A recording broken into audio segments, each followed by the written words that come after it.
ખાલી વિચાર કરો કે જે ફોન અત્યારે આવે છે અને તમને ઇરિટેશન થાય છે 5:30 પૂછવા માટે કે શું બનાવો, એ ફોન નહીં આવે તો? જે વ્યક્તિ સાથે તમને વાત કરતા પણ ગુસ્સો આવે છે, જે અરીસામાં ચાંદલા ચોંટાડે છે એ બાબતે તમને ગુસ્સો છે, જે તમારું કયું નથી સાંભળતા અથવા તમારા ફોન નથી ઉપાડતા એ બાબતે તમે ગુસ્સે થાવ છો, જે વ્યક્તિની નાની નાની વસ્તુમાં તમને ચીડ ચડે છે, એ હશે જ નહીં તો શું કરશો? કોના પર ગુસ્સે થશો? વ્યક્તિના ગયા પછી એના ગયાનો અફસોસ કરવો ને એના કરતા એની સાથે એવું જીવવું કે જાય ત્યારે એમ થાય કે આપણે પૂર્ણપણે જીવ્યા, હવે ભલે જાય. એક બહુ સુંદર ફિલ્મ આજે 5:30 વાગે ટેલિવિઝન પર ચાલતી હતી, હું નીકળી ત્યારે વેઇટિંગ, નસીરુદ્દીન શાહ અને કલ્કી કોલચેરીની સુંદર ફિલ્મ.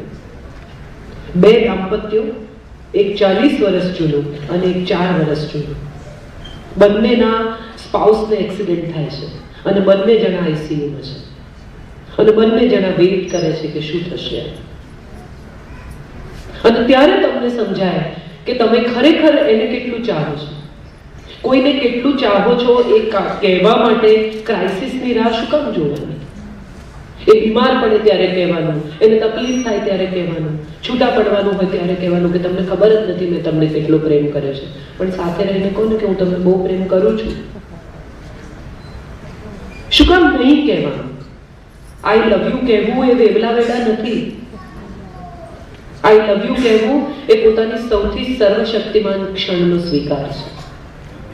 કોઈ વ્યક્તિને પોતાની જિંદગીનો હિસ્સો બનાવવો સરળ નથી, જે આપણે કરીએ છીએ, અને કર્યા પછી એને આપણો હિસ્સો રહેવા દેતા નથી. એ કેટલી પીડાદાયક બાબત છે. લગ્નનું એલ્બમ હોય ને, જે લોકો 50-55 હશે એ લોકોને અનુભવ હશે કે લગ્નનું એલ્બમ હોય ને તો ફેરવે, છોકરાઓ પાના ફેરવે તો પત્ની એટલી રૂપાળી લાગતી હોય, 20-22 વર્ષની મુગ્ધા હોય, મેકઅપ મેને કામ કર્યું હોય, વાળ સરસ હોય, સરસ વાળની હેરસ્ટાઈલ કરી હોય, પાનેતર પહેર્યું હોય, અને પપ્પા એટલા પતલા અને ખેપટ ને વિચિત્ર લાગતા હોય, ઉનાળામાં સૂટ પહેરાવ્યો હોય બિચારાને, ને એવા મોઢું એમનું ઉતરી ગયું હોય ને કંટાળેલી સ્થિતિમાં હોય ને ધુમાડો, એના ફોટા એટલા ખરાબ હોય અને છોકરાઓ પૂછે જોઈને માને કે આને તું કેમ કરી?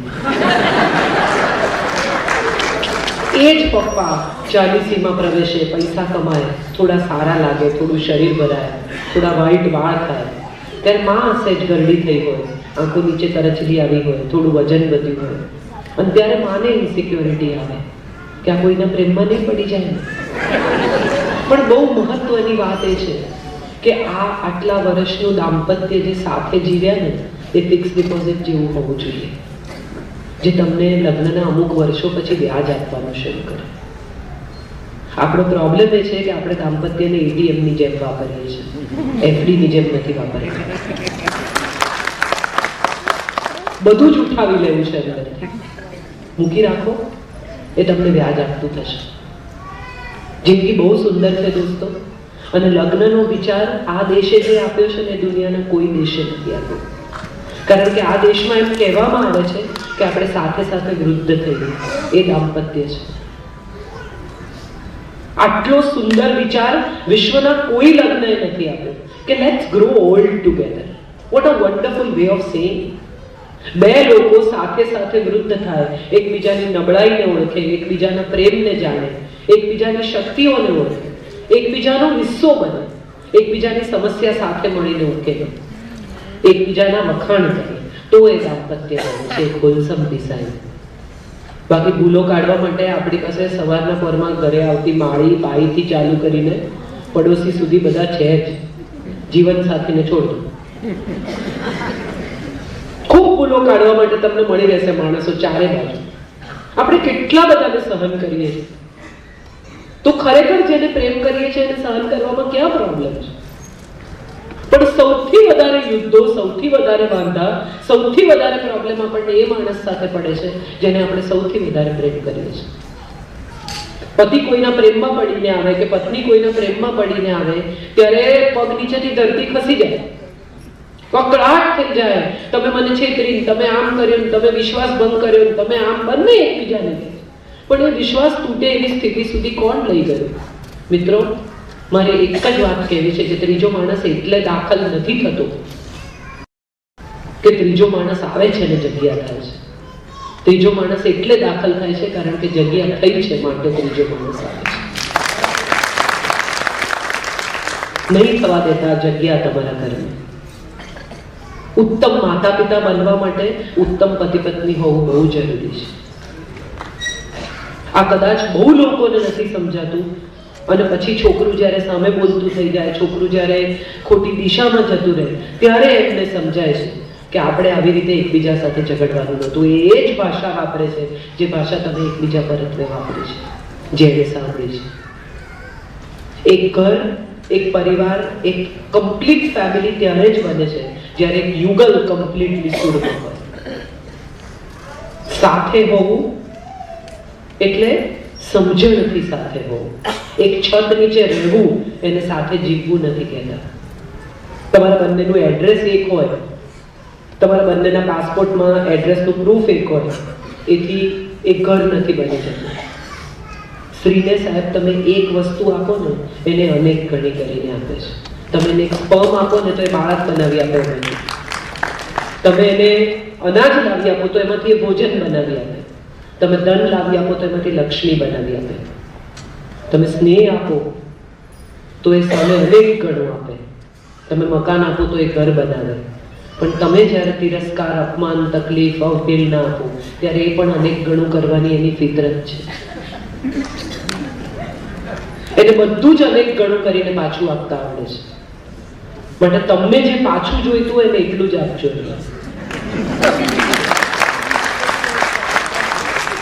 અને બહેનોને મારે આ એક વાત કહેવી છે કે ઘરમાં પૈસા આવતા શરૂ થયા શરૂમાં, ત્યારે પહેલા મા બાપનો વિચાર કર્યો, પછી સંતાનોનો વિચાર કર્યો, પછી પત્ની માટે દાગીના કરાવ્યા. ગંજી ફાટેલું હોય ને અને ઉપર શર્ટ પહેરી લે પતિ, પત્ની કે આવું ફાટેલું કે કોણ જુએ છે તારા સિવાય. એક બહેન પોતાના પતિ માટે અંડરવેર લઈ આવે 6, એક સરખી કલરની, એક સરખી બ્રાન્ડની, કશું જ જુદું નહીં. એટલે પતિએ જોઈને કહ્યું કે આવું હોય એક સરખી કોઈ જુએ તો કેવું લાગે. એટલે પત્નીએ કહ્યું કોઈ કોણ.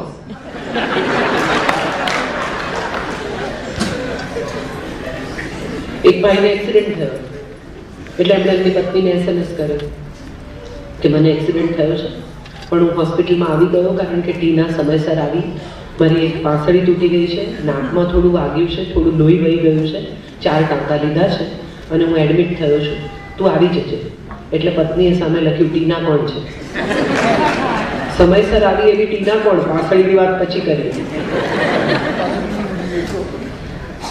એક પતિ જવાના હતા બહારગામ અને એણે પત્નીને કહ્યું કે ભાઈ હું ફિશિંગ માટે મારા મિત્રો સાથે જાઉં છું, મારા કપડાં પેક કરજે અને ખાસ કરીને મારું સાટિનનું નાઇટ સૂટ મૂકજે. એટલે પત્નીએ કહ્યું ભલે. પતિ બહારથી આવ્યા અને એણે કહ્યું કે તે મારો સાટિનનો નાઇટ સૂટ નહોતો મૂક્યો? તો પત્નીએ કહ્યું કેમ, મેં ફિશિંગ રોડની સાથે જ મૂકેલો, તમે ફિશિંગ રોડ કાઢ્યો નહીં? એવું કહીને પહેલા કે હું ફિશિંગ કરવા જાઉં છું. સ્ત્રી બહુ ચતુર છે, બહુ વિચક્ષણ છે. એની સામે એક પુરુષ પોતાના પરિવારનું રક્ષણ કરે છે, પોતાના પરિવારનો પ્રોવાઈડર અને પ્રોટેક્ટર છે. આ બંને પોતપોતાના રોલ અદ્ભુત રીતે નિભાવે એવી શુભેચ્છા સાથે તમારા દાંપત્ય જીવનમાં નાની નાની તિરાડો હોય, ક્યાંક તમને એમ લાગતું હોય કે ક્યાંકથી કાંકરા ખરે છે, તો ઘરે જતા સિમેન્ટ લઈ જજો. કંઈ આ જરાય અઘરું નથી. વીતેલા વર્ષોને ક્યાંક ખૂણામાં મૂકીને એક નવેસરથી શરૂઆત કરવી જરાય અઘરી નથી. પણ એક વાત તમને ચોક્કસ કહું કે જે વ્યક્તિ આજે તમને દુઃખ આપે છે, પીડા આપે છે, એની સાથે તમને સમસ્યાઓ છે, એ નહીં હોય ને ત્યારે એ જ માણસ સૌથી વધારે મિસ થશે. અને ત્યાં સુધી પ્રતીક્ષા નહીં કરતા કે એ તમને મિસ થાય. એ છે ત્યારે જ એને તમામ સુખો, તમામ આનંદો, તમામ ભાલની વાત કહી નાખો તો એટલો તો સંતોષ રહેશે કે એને જે આપવાનું હતું એ આપી દીધું છે, કંઈ બાકી નથી રહ્યું. પ્રેમ આપવાનો બાકી રહી જાય ને ત્યારે બહુ દુખે, બહુ કઠે. કેટલીક કડવી વાતો આપવાની બાકી રહી જાય ને તો એટલી નહીં દુખે જેટલો પ્રેમ આપવાનો બાકી રહી જશે ને દુખે છે. બસ સૌ સુખી થાઓ, આનંદ કરો એવી શુભેચ્છા સાથે મારી વાત કરી. સમય થોડો ઓછો છે, આપણે મોડું શરૂ કર્યું છે, પણ તમે મને કંઈ પણ પૂછી શકો છો. એવું પણ પૂછી શકો છો કે ડાઈ વાતો કરે છે, તારા ઘરમાં ઝઘડા નથી થતા? થાય છે. અમારા ઘરમાં ઝઘડા થાય છે, મતભેદ છે, મનભેદ નથી. સંજય અને હું સાવ જુદી પ્રકૃતિના માણસો છીએ.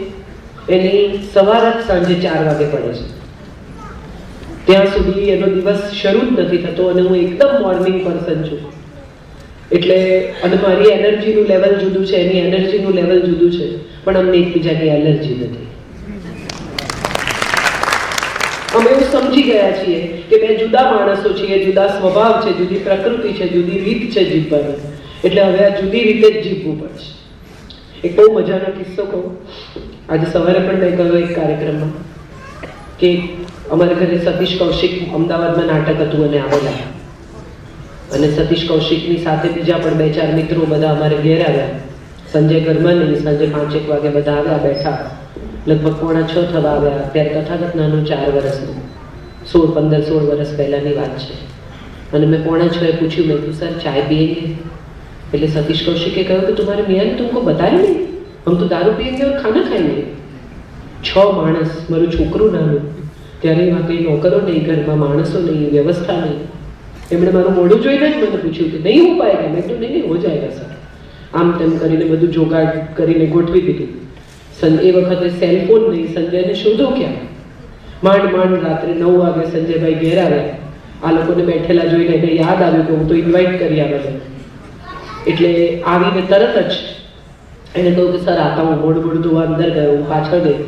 એટલે મને કે ઝઘડો કરવો છે? મેં કીધું આ બહાર બેઠા છે, અત્યારે થોડી ઝઘડો થાય. એ લોકો ગયા રાત્રે 1:30 વાગે. હું ઝાડુ વાળતી હતી. અમારું તો નાનકડું ઘર હતું, એટલે નીચે બધા બેઠેલા, એટલે ઝાડુ વાળતી હતી. બધું ખાવાનું પડ્યું હોય. મને કે ઝઘડો કરવો છે? મેં કીધું ના, અત્યારે નહીં, હું બહુ થાકેલી છું. સવારે ઉઠ્યા અને અમે 2 જણા સાથે ચા પીએ, એ કોફી પીએ, હું ચા પીએ. એટલે અમે 2 જણા બેઠા હતા. એટલે મને કે તારે કંઈ કહેવું છે? મેં કીધું કહીશ. આ વાત 3-4 દિવસ ચાલી. એક દિવસ અકળાઈ ગયો અને મને કે જે કહેવાનું એ કહી નાખ, વાત પૂરી થાય. આ સરપ્રાઈઝ પકડી રાખવાની પણ મજા છે. આ વાત જો ઝઘડો કરી નાખ્યો હોત ને તો આટલી મજા ના આવી હોત. 4 દિવસ તમારા માથે તલવાર લટકતી હોય કે શું બોલશે, એની કેટલી મજા છે વિચાર. અને એ કરી નાખવાથી તો ફુગ્ગો ફૂટી જાય, તમારા હાથમાં કઈ રહે નહીં, કડવાશ થાય વધારે નહીં. એના કરતા આજે પણ અમે યાદ કરીએ છીએ ત્યારે કહે છે કે ઝઘડો હજી આપણી વચ્ચે બાકી છે. કેટલાક ઝઘડા બાકી રહે ને એ પણ રોમાન્સ છે. મૂકી રાખવા, કોઈ દિવસ બહાર કાઢવા. કરું? સુખની વ્યાખ્યા બહુ નાની છે દોસ્તો. મોટા ભાગના લગ્નોમાં એક જ વ્યક્તિમાં એ સુખની વ્યાખ્યા પૂરી થઈ જાય છે. તમારું સુખ તમારી આસપાસ જ છે. બસ હાથ લંબાવીને એને અડી જજો, તમને સમજાશે કે સુખ ક્યાંય નથી ગયું. તમારી પાસે, તમારી બાજુમાં, તમારા બિલકુલ નેક્સ્ટ ઓશિકા પર સૂતું છે. ખાલી હાથ લંબાવીને એને વળગી પડવાની વાર છે. સુખી થવું જરાય અઘરું નથી, આવું મને હંમેશા લાગ્યું છે. આપણે એને અઘરું બનાવ્યું છે. Thank you so much. મને કંઈ પણ પૂછી શકો તો ફીલ ફ્રી.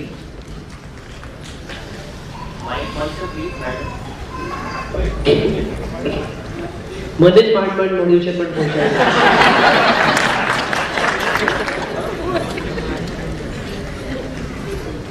તમે ઊભા થઈને બોલશો તો સંભળાશે, બહુ વાંધો નહીં આવે. માઇક છે?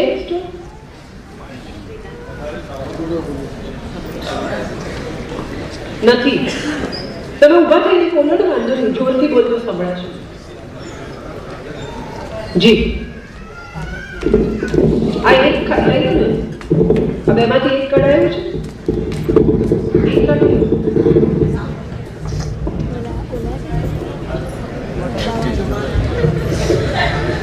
બસ, that's easy. આ પણ મને એટલો બધો મોહ નથી, મને એકથી ચાલશે. જી કહો ભાઈ. નમસ્તે મેડમ. થોડોક આઉટ ઓફ ફોકસ મારો ક્વેશ્ચન છે, લગ્ન જીવનથી થોડોક. હું 27 વર્ષનો યુવાન છું અને જેમ તમે હમણાં કીધું કે લગ્ન જીવન લાંબા શકતા નથી. તો એવી જ કંઈક ઘટના મારી સાથે થઈ છે કે 1 વર્ષના ટૂંકા લગ્ન જીવન પછી મારા ડિવોર્સ થયા છે. હવે જે કાંઈ મેં મનોમંથન કર્યું આ પરિસ્થિતિનું, તો મને 2 વસ્તુ એવી લાગી કે પહેલી વસ્તુ કે અમારી આજની જનરેશનમાં પેશન્સ નથી, અમારામાં ધીરજ નથી, હું સ્વીકારું છું. બીજી વસ્તુ મેડમ એક એવી લાગી કે અમે જે જનરેશનમાં જીવીએ છીએ ત્યાં ટ્રાન્સફોર્મેશનનો જે પેસ છે બહુ ફાસ્ટ છે. હું આજે જેવો છું 6 મહિના પછી હું તદ્દન અલગ જ થઈ જઈશ. એટલે જે તીવ્ર અણગમો આવવાની શક્યતા છે એકબીજા પ્રત્યે, એની શક્યતા બહુ વધી જાય છે. તો આ પરિસ્થિતિમાં જે વેસ્ટર્ન કલ્ચર જેને કહી રહ્યા છે કે લિવ ઇન રિલેશનશિપ છે, ઓપન મેરેજ છે, તો ક્યાંક એવું નથી લાગી રહ્યું કે આજે લગ્નની ઇન્સ્ટિટ્યુશન હવે આજના જમાનામાં વેલિડ નથી. અને બીજો આપણે સમાજમાં પ્રશ્ન એક આવે કે લિવ ઇન રિલેશનશિપને એથિક્સ અને મોરાલિટી સાથે કનેક્ટ કરી દેવાનું છે. હાય હાય એવું તો ન કરાય, ઓપન મેરેજ હાય હાય એવું તો આપણા કલ્ચર નથી. તો આના વિશે તમારા શું વિચારો છે મેડમ? આના વિશે મારો એક સાદો જવાબ એ છે કે આજથી 24 વર્ષ પહેલા હું ને સંજય એક ઘરમાં રહ્યા 1 વર્ષ, અને પછી અમે એ જ ઘરમાં પરણ્યા જે ઘરમાં અમે રહેતા હતા. એટલે મેં તો 24 વર્ષ પહેલા આ નિર્ણય કરેલો કે એક માણસ સાથે લિવ ઇન રહી જ શકાય, પણ કમિટમેન્ટ હોવું જોઈએ. આજે આની જોડે, કાલે પેલાની જોડે, પરમ દિવસે આની જોડે, એ લિવ ઇન નથી. હા, તમે ઇન્સ્ટિટ્યુશનમાં ન માનતા હો તો તમને એવી છૂટ છે, પણ ઇન્સ્ટિટ્યુશનમાં નહીં માનીને પણ પ્રેમમાં તો માનવું જ પડશે, સ્નેહમાં તો માનવું જ પડશે, કમિટમેન્ટમાં તો માનવું જ પડશે, લાગણીમાં તો માનવું જ પડશે, જવાબદારીમાં તો માનવું જ પડશે. સહી કરો કે ન કરો, હાર પહેરાવો કે ન પહેરાવો, મંગળસૂત્ર બાંધો કે ન બાંધો, સેતો પૂરો કે ન પૂરો, આ બધા રિચ્યુઅલ્સ છે. આનું કોઈ મહત્વ નથી. અમે પરણવાના હતા એ દિવસ અને સંજયને પૂછ્યું તું મંગળસૂત્ર લાવ્યો છે? ત્યારે એને મને કહ્યું કે ના, એટલે અમે મંગળસૂત્ર વગર પરણ્યા છીએ, પણ તેથી અમારા લગ્ન તૂટી નથી ગયા. હું જે કહેવા માંગુ છું એ કહેવા માંગુ છું કે કમિટમેન્ટ રિચ્યુઅલ નથી, કમિટમેન્ટ કોઈ વિધિ વિધાન નથી, કમિટમેન્ટ કોઈ કર્મકાંડ નથી. કમિટમેન્ટ એક બહુ મોટી જવાબદારી છે, અને આ રિસ્પોન્સિબિલિટી સાથે સ્નેહ, લાગણી, સમર્પણ, સમજદારી જોડાયેલા છે. તમે પરણો કે ન પરણો, તમે સાથે રહો એટલે 2 જણને સુખી કરવાની જવાબદારી આપોઆપ બંને જણ પર આવી જ જાય છે. તમે પરણીને નહીં રહો એટલે ઝઘડા નહીં થાય. સવાલ તો એ જ છે, તમે એક જ ઘરમાં રહેવાના છો, એક જ બેડરૂમમાં સુવાના છો, એક જ બાથરૂમ વાપરવાના છો, તો પરિસ્થિતિ તો એની જ આવીને ઊભી રહેશે. તમારા પેરેન્ટ્સ માટે થઈને તમે કદાચ જો એને વિધિસર કે કાયદેસર કરો તો એ તમારી ઈચ્છા અથવા તમારી મરજીનો સવાલ છે, તમારા પેરેન્ટ્સની જરૂરિયાતનો સવાલ છે. એ પ્રત્યેક વ્યક્તિએ પોતે જાતે નક્કી કરવાનું છે. અને બીજી બહુ જ મહત્વની વાત, હા, ચેન્જ બહુ રેપિડ છે, પેઢી બહુ ઝડપથી બદલાય છે, પણ સાહેબ મજાની વાત એ છે કે આજની પેઢી પણ દિલ તૂટે ને એટલે રડે જ છે. આજની પેઢી પણ બ્રેકઅપ થાય એટલે ફ્રસ્ટ્રેટ થાય જ છે. અમે જગજીતના ગીત સાંભળતા હતા, મારા પપ્પા મુકેશના સાંભળતા હતા. વાત તો એની એક છે ને, દુઃખ તો છે જ, છૂટા પડવાની પીડા છે જ. કૃષ્ણ રાધા છૂટા પડે કે આજે કોઈ 16 વર્ષનો છોકરો ને 16 વર્ષની છોકરી છૂટા પડે, પરિસ્થિતિ તો ત્યાં જ આવીને ઊભી રહે છે. એટલે આપણે બધા બેસિકલી તો ઇમોશનલ લોકો છીએ, આપણે બધા લાગણી પ્રધાન માણસો છીએ, આપણે બધા પ્રેમ જંખીએ છીએ, આપણને બધાને એ જ જોઈએ છે. પણ પ્રશ્ન એ છે કે હવે આપણે એનું whether they are man and a wife or not is another question, but if there is a man and a woman, they are 2 different species, they are 2 different kind of people, their upbringing is different, their thinking is different, their reactions are different. ઝઘડો થાય તો સ્ત્રી તરત રડવા માંડે, પુરુષ એટલું ઝડપથી રડી નથી શકતો. 3 વર્ષનો એને બિચારો રડે ત્યારે માં એને તકડાવે, ગર્લ છે તો રડે છે. અને 25 વર્ષે એને ખરેખર રડવું હોય ત્યારે એને યાદ આવે એની મમ્મી કે ગર્લ છે એટલે રડે છે, ના હું ગર્લ નથી, મારથી ન રડાય. શાહરુખ ખાને પહેલી વાર હિંમત કરી સાહેબ કે પડદા પર હીરો રડે. હવે છોકરાઓ રડતા થયા એને જોઈને કે રડાય, વાંધો નહીં, શાહરુખ પણ રડે છે. સો આઈ પર્સનલી ફીલ કે લાગણીના એક્સપ્રેશનને કોઈ સ્થળકાળ નથી હોતા. હા, પેઢી બદલાય છે, ધીરજનો અભાવ છે, બહુ જ મોડર્ન વિચારો થઈ ગયા છે, બહુ ઇક્વાલિટીના ખ્યાલો ખોટા છે. ઇક્વાલિટી એટલે તરત જવાબ આપવા નહીં. ઇક્વાલિટી એટલે પતિની સમસ્યામાં એની બાજુમાં ઊભા રહેવું, અને પત્નીની પીડામાં એના સહભાગી થવું. ઇક્વાલિટી ક્યાંય કોઈ જગ્યાએ સામે જવાબ આપવા, સંભળાવી દેવું, ચોપડાવી દેવું, સવારની રસોઈ હું કરું, સાંજની તમે કરો, આવું કહી દે. આ બધી આપણે ખોટી જગ્યાએ સમાનતા કરતા થઈ ગયા છે. સાહેબ, સમાનતા તો એ છે કે દશરથની સાથે યુદ્ધમાં જાય ને કઈ આંગળી નાખીને રથનું પૈડું પડવા ન દે. સમાનતા તો એ છે કે યાજ્ઞવલ્ક્યને ગાર્ગી પ્રશ્નો પૂછે અને યાજ્ઞવલ્ક્ય એના નમ્રતાથી જવાબ આપે. 21 વર્ષની છોકરી બ્રહ્મશ્રીને પ્રશ્ન પૂછે ને નમ્રતાથી જવાબ આપે કે બરાબર છે, તમે પૂછી શકો. એ સમાનતા છે. નહીં તો આપણા દેશમાં હતી જ. ખોટા આપણે આ બધા રવાડે ચડે છે. વેસ્ટર્ન કલ્ચર સાવ બેકાર વાત છે. આ દેશનું નામ ભારત છે એ દુષ્યંત અને શકુંતલાના લવ ચાઇલ્ડના નામ પરથી જે ભરત. છોકરાનું નામ જ લવ ચાઇલ્ડ હતો. એ તો લગ્ન પછી થયા, બાળક પહેલા થયું. દુષ્યંત અને શકુંતલાના ગંધર્વ વિવાહ પછી જન્મેલું સંતાન જેનું નામ ભરત છે એ લવ ચાઇલ્ડ છે. શકુંતલા અને દુષ્યંત તો પછી પડે. આ દેશમાં હંમેશા આ પ્રથા હતી જ. આ દેશ તો રાધા કૃષ્ણને પૂજે છે જે પરણ્યા નથી. તો કઈ લિવ ઇન રિલેશનશિપની આપણે ચર્ચા કરીએ છીએ?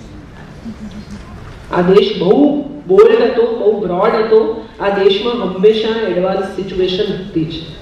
આ આપણે બધું હવે વેલેન્ટાઇન ડે ન ઉજવાય કરીને દુકાનો તોડતા થઈ ગયા છે. બાકી હું નથી માનતી. આ ધીરજ, યસ, ધીરજ બહુ જ કેળવવી પડે, શાંતિ બહુ જ રાખવી પડે, પણ એનું ફળ અદ્ભુત આવે છે. એવું મેં જોયું છે સમય સાથે. Thank you so much.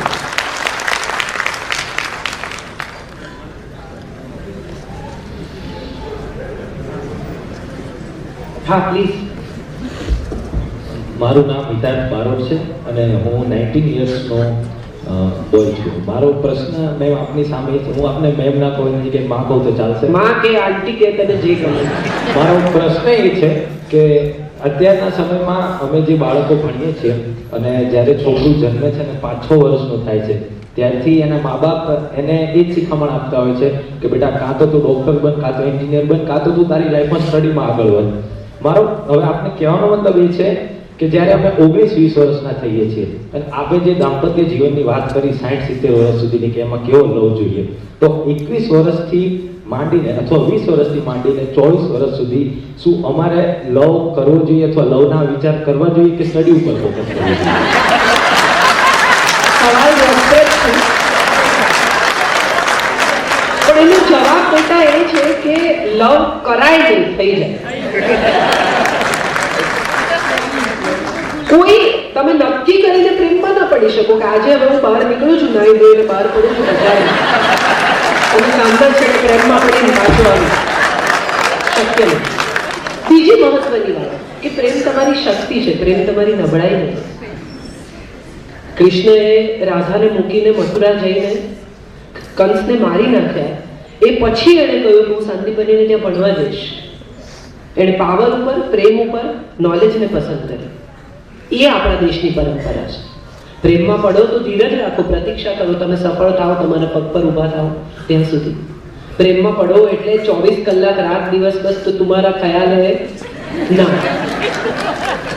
અમે પ્રેમમાં પડતા હતા. અમે નોટમાં પાછળ હાર્ટ દોરીને એમાંથી તીર પસાર કરતા હતા ને એના નામ લખતા હતા અને પછી ચેકી કાઢતા હતા. આ બધું બધા કરે જ. મહત્વની વાત એ છે કે એ પછી અમને એવી ખબર હતી કે અમારે કારકિર્દી બનાવવાની છે. તમારી પેઢી પાસે મજા એ છે સાહેબ કે ઘર તૈયાર છે, ગાડી તૈયાર છે, પ્રોપર્ટી તૈયાર છે, પિતા ડોક્ટર હોય તો હોસ્પિટલ તૈયાર છે, પિતા એન્જિનિયર હોય તો ઓફિસ તૈયાર છે.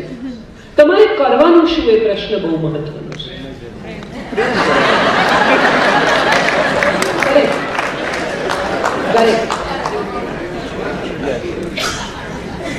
તમે નીકળો છો?